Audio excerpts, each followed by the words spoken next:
اس کا تعارف پوچھیں گے کہ وہ کتاب کہاں سے آئی ہے، کس نے نازل فرمایا ہے، کب نازل کیا ہے، کچھ بھی جواب نہیں ملے گا۔ ساری مذہبی کتابوں کو اٹھا لیں، کسی بھی کتاب کے اندر اتنی وضاحت کے ساتھ آپ کو جواب نہیں ملے گا جتنی وضاحت کے ساتھ قرآن کریم ہمیں جواب دیتا ہے۔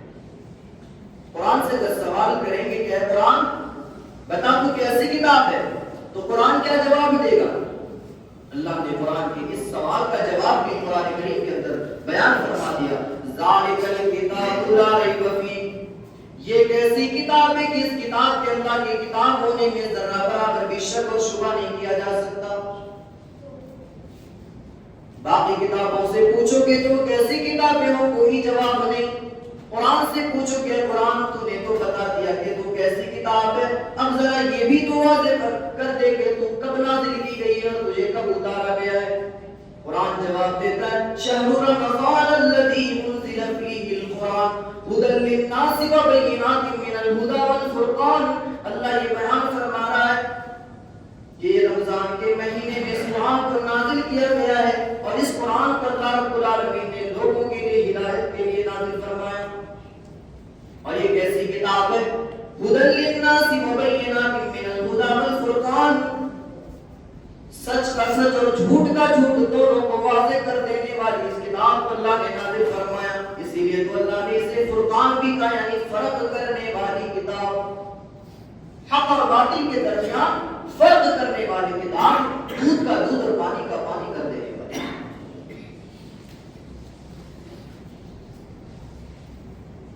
پھر اللہ نے شروع میں ہی بیان فرما دیا ذالک الکتاب لا ریب فیہ ھدی للمتقین، متقیوں کے لیے ہدایت ہے یہ کتاب۔ اب لوگوں کے ذہن میں یہ سوال پیدا ہوتا ہوگا کہ متقی کو اللہ سے ڈرنے والے کو کہا جاتا ہے، جس کے دل میں تقویٰ ہو اللہ اس کو ہدایت دیتا ہے، یہاں یہ بیان فرمایا گیا۔ اب جو متقی نہیں ہے، جو اللہ سے ڈرتا ہی نہیں ہے، کیا قرآن اس کے لیے ہدایت نہیں ہے؟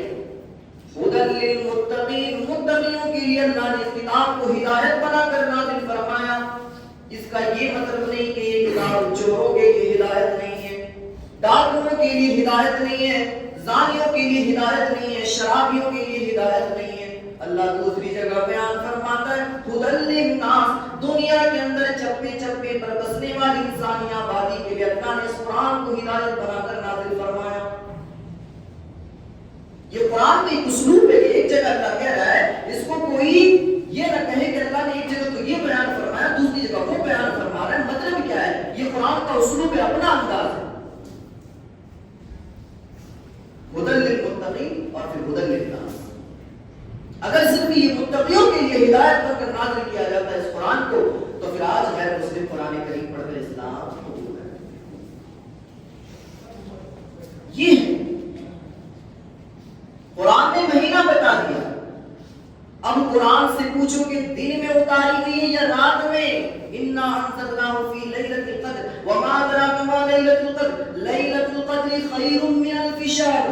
لیلۃ القدر میں اس قرآن کو نازل کیا گیا۔ قرآن نے تو رات بھی بتا دیا کہ کس رات قرآن کریم کو نازل کیا گیا، باقی کتابیں تو کس صدی میں نازل ہوئی ہیں یہ بھی نہیں پتا۔ یہ قرآن کا اعجاز ہے۔ اللہ نے قرآن کو اتنا زبردست پیغام اور اتنا زبردست کلام بنا کر نازل فرمایا کہ دنیا جہاں کی کوئی بھی کتاب اس کا مقابلہ نہیں کر سکتی، اور الحمدللہ تمام مسلمانوں کا اس میں ایمان ہے۔ قرآن کے اعجاز میں اگر ہم یہ دیکھیں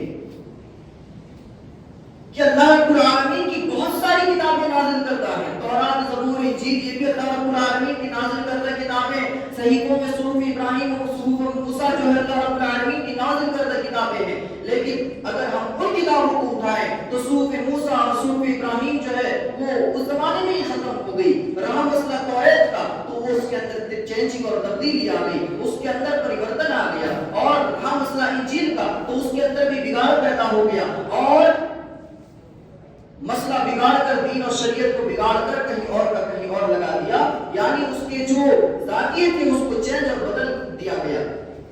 اور اگر اسی چیز کو اگر ہم دیکھیں کہ قرآن کریم کے اندر تو 1400 سال پرانی یہ کتاب، اس کے اندر ایک نقطے کا بھی فرق نہیں۔ بات یہ نہیں ہے کہ لوگوں نے اس کو تبدیل کرنے کی کوشش نہیں کی، ہر زمانے میں ہر دور میں لوگوں نے اس کے اندر چینجنگ اور تبدیلی لانے کی کوشش کی، جہاد کی آیتوں کو ہٹاؤ، یہ کرو وہ کرو، آگے پیچھے کچھ دیکھتے نہیں ہیں اور بس یہ کہتے ہیں وہ آیتیں ہٹاؤ یہ آیتیں ہٹاؤ، اور اس کے اندر چینجنگ اور تبدیلی لانے کی کوشش کی۔ ایک ملک کا بادشاہ تھا، اس نے کیا کیا؟ قرآن کریم کو ختم کرنے کی کوشش کی اور اس نے یہ اعلان جاری کروا دیا کہ میرے ملک کے اندر کوئی بھی قرآن نہیں پڑھے گا اور قرآن کا ایک صحیفہ بھی میرے ملک کے اندر نہیں ہونا چاہیے۔ اس کے وزیروں نے اس کے حکم پر عمل کرتے ہوئے کیا کیا؟ لوگوں کے گھروں کے اندر گھس کر قرآن کے صحیفوں کو نکالا اور اس کو جلا کر راکھ کر دیا اور دریا میں پھینک دیا۔ بادشاہ ایک بار رات میں گشت کرنے کے لیے نکلتا ہے اور نکلتے ہوئے دیکھتا ہے کہ ایک جھونپڑی سے آواز آ رہی ہے، الف لام میم ذالک الکتاب لا ریب فیہ۔ بادشاہ چہرہ ڈھکا ہوا تھا، چہرہ بدل کر حلیہ بدل کر وہ گشت کے لیے نکلا کرتا تھا۔ دروازہ کھٹکھٹایا، اندر سے دروازہ کھولا، دیکھ رہا ہے کہ بچہ ایک چھوٹا سا قرآن کی تلاوت کر رہا ہے۔ وہ بادشاہ کہتا ہے کہ میں نے تو اپنے ملک سے قرآن کو ختم کر دیا، قرآن کی ساری صحیفوں کو جلا کر راکھ کر دیا، پھر تو کیسے پڑھ رہا ہے؟ بچہ کیا کہتا ہے؟ بچہ کہتا ہے کہ آپ ان صحیفوں کو تو جلا سکتے ہیں لیکن جو قرآن میرے دل میں ہے، جس کو میں نے یاد کیا ہے، جس کو میں نے حفظ کیا ہے، اس کو کیسے جلا سکتے ہیں؟ بادشاہ سمجھ جاتا ہے کہ قرآن کا اعجاز ہے اور قرآن کا معجزہ ہے۔ قرآن کا سب سے بڑا معجزہ یہ بھی ہے کہ اللہ رب العالمین نے اس کی بقا کی ذمہ داری لے لی، اس کی حفاظت کی ذمہ داری لے لی۔ چنانچہ وہ بادشاہ کیا کرتا ہے؟ اعلان جاری کرواتا ہے کہ قرآن دوبارہ سے شائع کر دیا جائے۔ اس ملک کے اندر دوبارہ سے قرآن تلاوت شروع ہو جاتی ہے۔ قرآن کا اعجاز ہے۔ توریت بدل گئی، زبور بدل گئی، انجیل بدل گئی، دنیا کی ساری کتابیں بدل گئی، اور اگر کوئی ایسی کتاب ہے جو بدلی نہیں گئی ہے، جس کے اندر چینجنگ اور تبدیلی نہیں آئی ہے، تو وہ قرآن کریم ہے۔ اور اس کے اندر چینجنگ اور تبدیلی کیوں نہیں آئی؟ اللہ اعلان فرماتا ہے اِنَّا نَحْنُ نَزَّلْنَا الذِّكْرَ وَإِنَّا لَهُ لَحَافِظُونَ، یقیناً اس کتاب کو نازل کرنے والا بھی میں ہوں اور اس کی حفاظت کی ذمہ داری بھی میں ہی لیتا ہوں۔ اس کے اندر چینجنگ اور تبدیلی نہیں کی جا سکتی۔ یہ قرآن کا اعجاز اور قرآن کا مقام و مرتبہ ہے۔ اور اس صحابی کا واقعہ بھی ہوا ہے، حسان بن ثابت کا واقعہ، کہ جو بہت بڑے عرب کے بہت بڑے شاعر تھے اور باقی شاعروں کے درمیان اشعار کا مقابلہ ہوا کرتا تھا۔ حسان بن ثابت ایک دفعہ آئے اور آنے کے بعد اپنے اشعار کو پیش کرتے ہیں۔ ہوتا کیا تھا کہ ایک شاعر شعر پیش کرتا اور دوسرا اس میں غلطی نکالتا، خامی نکالتا۔ اب حسان بن ثابت نے شعر پیش کیا، لوگ خاموش ہو گئے کہ بھئی یہ کون سا شعر ہے کہ اس کے اندر تبدیلی نہیں لائی جا رہی ہے، اس کے اندر کچھ نقص نہیں نکالا جا رہا ہے۔ حضرت حسان نے کیا کیا تھا؟ قرآن کی ایک سورہ اٹھا کر کہہ دیا کہ یہ میرا شعر ہے۔ اس کو کہہ دیا کہ اب اس میں غلطی نکالو۔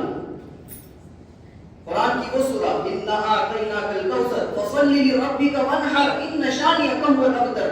آپ کو پتا ہوگا کہ شعر جو ہے وہ تو 2 مصروں کا ہوتا ہے، 4 مصروں کا ہوتا ہے۔ 1 یا 3 یا 5 مصروں کا شعر نہیں ہوتا ہے، 2 مصروں کا یا 4 مصروں کا ہوتا ہے۔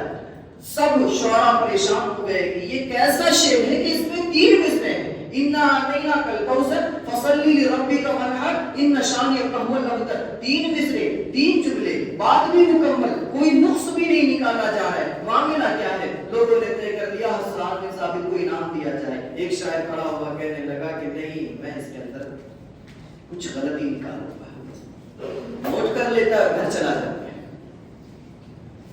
رات بھر اس نے کوشش کی اس کے اندر خامی نکالنے کی، غلطی نکالنے کی۔ مورخین لکھتے ہیں کہ رات بھر اس نے بہت زیادہ کوشش کی، محنت کی، چراغ جلایا اور اس سورہ کے اندر اس نے غلطی نکالنے کی کوشش کی۔ صبح آیا، کہنے لگا دوستوں میں نے اس شعر کے اندر کوئی غلطی تو نہیں نکال پایا، لیکن ہاں یہ 3 مصروں کا تھا تو مجھے اچھا نہیں لگا، اسی لیے میں نے ایک اور مصرع اس میں ایڈ کر دیا ہے۔ لوگ لوگوں نے کہا کہ کیا ہے؟ کہنے لگا اِنَّا أَعْطَيْنَاكَ الْكَوْثَرَ فَصَلِّ لِرَبِّكَ وَانْحَرْ إِنَّ شَانِئَكَ هُوَ الْأَبْتَرُ مَا هَذَا كَلَامُ الْبَشَرِ یہ کسی انسان کا کلام نہیں ہے، یہ کسی بشر کا کلام نہیں ہے۔ حضرت حسان بن ثابت فرماتے ہیں کہ حاکم نے صحیح کہا یہ کسی انسان کا کلام نہیں، تنزیل من رب العالمین، اللہ کی طرف سے نازل کردہ کلام ہے۔ قرآن کو اللہ رب العالمین نے زبردست طریقے سے بھیجا ہے۔ قرآن کی عظمت ہم جاننے کے بعد اور سمجھنے کے بعد ہمارے لیے ضروری کام کیا ہے؟ ہمارے لیے ضروری کام یہ ہے کہ ہم قرآن کو سیکھیں۔ قرآن کو سیکھنے اور سمجھنے میں ہمارا تعاون ہونا چاہیے۔ اب اس کے لیے ہم یہ کر سکتے ہیں، ایک طریقہ ہم یہ بھی نکال سکتے ہیں کہ ہمارے جو چھوٹے چھوٹے بچے ہیں ہم ان کو مکتب بھیج سکتے ہیں قرآن کریم کی تعلیم کو حاصل کرنے کے لیے۔ ایک چھوٹا سا قدم ہم کی اٹھا سکتے ہیں۔ یہ چیزیں تو ہیں قرآن کی عظمت اور قرآن کا اعجاز، لیکن اب ایک اور چیز دیکھ لیتے ہیں کہ قرآن کا جو اعجاز ہے وہ کس قدر ہے۔ آپ کو معلوم ہونا چاہیے کہ عرب کے جو لوگ تھے وہ بڑے ہی فصیح و بلیغ تھے، عربی داں تھے، وہ بہت زیادہ اور زبردست اور بہترین عربی جاننے والے تھے۔ اللہ نے ایسی فصاحت کے ایریے میں اس قرآن کو نازل فرمایا۔ قرآن بھی فصیح و بلیغ، ایک ایک آیت کو اگر آپ اٹھائیں گے اور اس کا ترجمہ پڑھیں گے، اس کی تفسیر پڑھیں گے تو آپ کو پتہ چلے گا کہ قرآن کی آیتیں کتنی بلیغ ہیں اور اللہ رب العالمین نے کتنی فصاحت و بلاغت سے بھرپور اس قرآن کو نازل فرمایا۔ فصاحت و بلاغت کے جاننے والے لوگوں کے درمیان اللہ نے اس قرآن کو نازل فرمایا، اور لوگ کیا کہنے لگے کہ یہ محمد بنا کرتا ہے صلی اللہ علیہ وسلم، یہ محمد صلی اللہ علیہ وسلم بنا کر لاتے ہیں، یہ پاگل ہو گیا ہے، نعوذ باللہ، یہ مجنون ہو گیا ہے، یہ ساحر ہے، جادوگر ہے۔ آپ کو پتہ ہونا چاہیے، سیرت کی کتابوں کا اگر آپ مطالعہ کریں گے تو آپ کو معلوم ہوگا کہ اللہ کے نبی صلی اللہ علیہ وسلم کو بہت برا لگتا تھا شروع سے ہی، پاگلوں کو دیکھ کر اللہ کے نبی صلی اللہ علیہ وسلم کو بہت برا لگتا تھا۔ صفی الرحمن مبارک پوری اپنی کتاب الرحیم المختوم کے اندر لکھتے ہیں کہ ایک بندے کو جو چیز شروع سے دیکھ کر برا لگتا ہو، بعد میں اگر وہی چیز اس کو کہہ دیا جائے تو کتنا برا لگے گا۔ اللہ کے نبی صلی اللہ علیہ وسلم کو پاگلوں سے، جادوگروں سے بہت برا لگتا تھا، اور بعد میں اللہ کے نبی صلی اللہ علیہ وسلم کو پاگل کہا گیا، جادوگر کہا گیا، ساحر کہا گیا۔ یہ محمد رسول اللہ صلی اللہ علیہ وسلم کی قربانیاں ہیں اپنی امت پر کہ اللہ کے نبی صلی اللہ علیہ وسلم نے پرواہ نہ کی اور دین اسلام کی تبلیغ کرتے رہے۔ لوگ کہنے لگے یہ محمد رسول اللہ کا کلام ہے جو بنا کر لاتے ہیں، یا جن بھوت انہیں آ کر بتاتے ہیں۔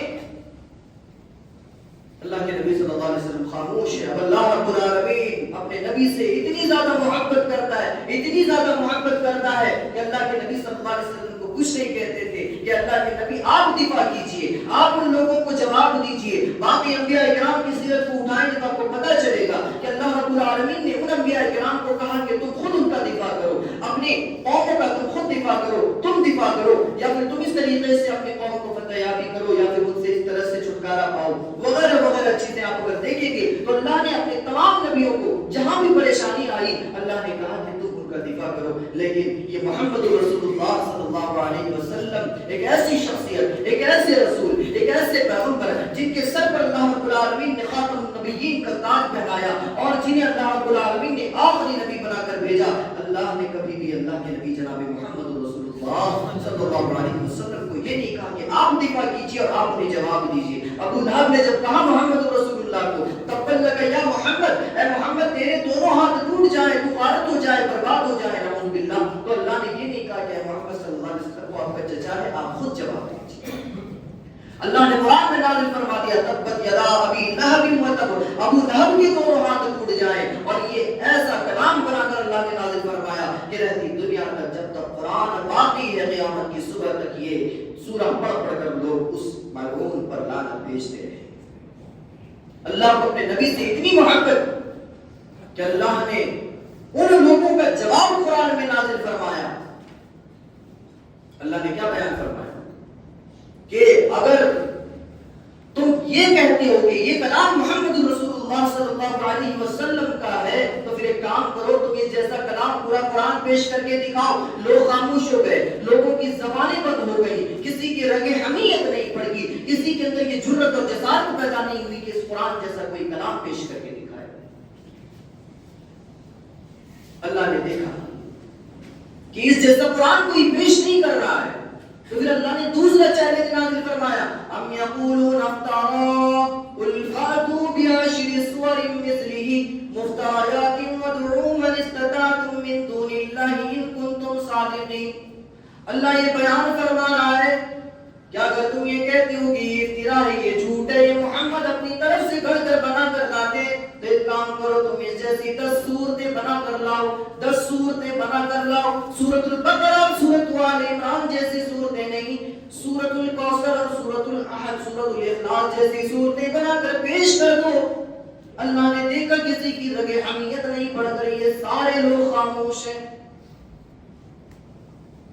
اللہ نے تیسرا چیلنج نازل فرمایا، عرب کے لوگوں سے مخاطب ہوا اور اللہ کہنے لگا کہ تم تو فصیح و بلیغ لوگ ہو، تم تو فصاحت و بلاغت کے امام ہو، ایک کام کرو، 10 صورتیں نہیں بنا سکتے، کوئی بات نہیں، ایک سورہ بنا کر پیش کر دو۔ اللہ نے ایک سورے والی یہ آیت نازل فرمائی، وَإِن كُنتُمْ فِي رَيْبٍ مِّمَّا نَزَّلْنَا عَلَىٰ عَبْدِنَا فَأْتُوا بِسُورَةٍ مِّن مِّثْلِهِ، اس جیسی ایک سورہ بنا کر پیش کر دو۔ وَادْعُوا شُهَدَاءَكُم مِّن دُونِ اللَّهِ إِن كُنتُمْ صَادِقِينَ، اور تم اپنے معبودان باطلہ کو بھی پکار لو، اللہ کے سوا جس کو چاہو تم پکار لو۔ اللہ یہ کہہ رہا ہے کہ تم پھر بھی نہیں بنا کر پیش کر سکتے۔ سارے عرب کے لوگ خاموش ہیں، سارے لوگوں کی زبانیں بند ہو گئی ہیں، کسی کی زبان کھلنے کو تیار نہیں ہے۔ اللہ دیکھ رہا ہے کہ جب ہم نے کہا کہ پورا قرآن پیش کرو تو سارے لوگ خاموش ہیں، اور جب ہم نے کہا کہ 10 صورتیں بنا کر پیش کرو تب بھی سارے لوگ خاموش ہیں۔ پھر ہم نے کہا ایک آیت بنا کر پیش کر دو، ایک سورہ بنا کر پیش کر دو، لیکن پھر بھی نہیں، پھر بھی لوگ خاموش ہیں۔ اب اللہ رب العالمین چوتھی اور آخری چیلنج کرتا ہے، کیا بیان فرماتا ہے؟ اللہ یہ کہہ رہا ہے کہ اگر تم اپنے قول میں سچے ہو تو پھر لاؤ اس جیسی ایک بات بنا کر پیش کر دو، ایک بات بنا کر لاؤ، پھر ہم تمہیں مان جائیں گے، تمہاری فصاحت و بلاغت کو ہم مان لیں گے۔ تم تو فصیح و بلیغ لوگ ہو، شعراء ہو اور بلغاء ہو، فصحاء ہو، تمہاری بلاغت آسمانوں کو چھوتی ہے، تمہاری فصاحت آسمانوں کو چھوتی ہے، تمہاری چھوٹی چھوٹی بچیاں شعراء اور ادباء کی محفلوں میں کھلبلی مچا دیتی ہیں۔ لاؤ اس جیسا قرآن پیش کرو۔ سارے لوگ خاموش، کسی کی رگ حمیت نہیں بڑھتی ہے، کسی کے اندر یہ جرأت اور جسارت پیدا نہیں ہوتی ہے کہ اللہ کے اس چیلنج کو قبول کر کر ایک جملہ بنا کر پیش کر دے۔ اور یہ معلوم ہونا چاہیے کہ یہ چیلنج اس دور کے لوگوں کے لیے نہیں بلکہ رہتی دنیا تک، قیامت کی صبح تک آنے والے تمام فصیح و بلیغ لوگوں کے لیے یہ چیلنج ہے۔ آئے کوئی اس میدان میں اللہ کے اس چیلنج کو قبول کر کے دکھائے، اللہ کی اس فرمان کو ایکسپٹ کر کے دکھائے کہ ہاں ہم بھی اس جیسا قرآن پیش کر سکتے ہیں یا اس جیسی آیتیں پیش کر سکتے ہیں۔ اللہ نے قرآن کو اتنا الگ بنا کر نازل فرمایا، یہ فصاحت و بلاغت والی قرآن اللہ نے اپنے بندوں کے لیے نازل فرمایا۔ اور یہ وہی کتاب ہے۔ سوال اگر دنیا والوں سے کیا جائے کہ وہ کون سی کتاب ہے، یہ 1400 سال پہلے اگر تاریخ کی کتابوں کا ہم اٹھائیں اور 1400 سال پہلے کی تاریخ کو اگر ہم پڑھیں تو لوگ اپنی بیٹیوں کو زندہ زمین میں درگور کر دیا کرتے تھے، زندہ زمین میں گاڑ دیا کرتے تھے۔ وہ کون سی کتاب ہے کہ انہوں نے اپنی بچیوں کو نہ گاڑنے پر مجبور کر دیا اور ان سے پیار محبت کرنے کا جذبہ ان کے دلوں میں پیدا کر دیا؟ ہاں یہ وہی قرآن کریم ہے۔ وہ کون سی کتاب ہے کہ لوگوں کو شراب جیسی عادت سے بھی محفوظ کر دیا؟ شراب لوگ اتنا زیادہ پیتے تھے، اتنی زیادہ شراب پیا کرتے تھے کہ بچہ جب پیدا ہوتا تھا تو اس کے منہ میں کوئی میٹھی چیز دینے کی بجائے شراب کی گھونٹ، شراب کے قطرے ڈالے جاتے تھے۔ شراب اتنی زیادہ اتنا زیادہ پیا جاتا تھا اس دور میں۔ یہ وہی کتاب ہے